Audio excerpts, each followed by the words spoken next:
Hello friends, কেমন আছো তোমরা সবাই? আই হোপ তোমরা সবাই ভালো আছো, আর আমিও কিন্তু অনেক ভালো আছি। তো অনেক দিন পর আবারও একটা ব্লগ আপনাদের সাথে শেয়ার করছি। তো ফ্রেন্ডস, দেখতে পাচ্ছ তো কত কত মাছ।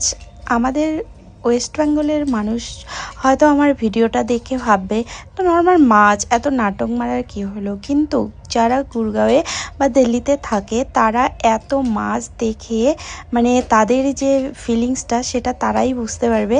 তো তাদের জন্যই এই ভিডিওটা। তো স্কিপ না করে সম্পূর্ণটা দেখো, কত মাছ, একদম তাজা তাজা মাছ। তো ফ্রেন্ডস, ভিডিওটা যদি ভালো লাগে লাইক কমেন্ট শেয়ার করে দিও। আর যারা গুরগাঁও বা দিল্লিতে থাকো তারা সিআর পার্কে গিয়ে মাছ কিন্তু কিনতে পারো।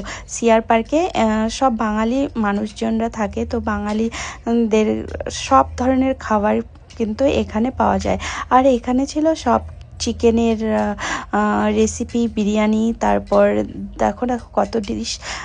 তো আমরা এখানে কিন্তু একটা ডিশ খেয়েছি, কি না হলো চিকেন চারমা আর আফগানি চিকেন। তারপর এখানে আমরা খাওয়া দাওয়া করিনি, কিন্তু অনেক ধরনের মিষ্টি ছিল গাইস। তারপরে মালাই চপ, তারপরে অনেক ধরনের চপ ছিল, চিকেন চপ, তারপর চিংড়ি চপ। তো গাইস অনেক খাওয়া দাওয়া করে ঘুরে ফিরে তারপর বাড়িতে চলে আসি। কিন্তু গাইস এখানে গিয়ে পুরো মানে বাঙালি আনা যে একটা ফিল সেটা তোমাদের চলে আসবে। তো অবশ্যই একবার ঠান্ডায় ভিজিট করতে পারো। Bye bye.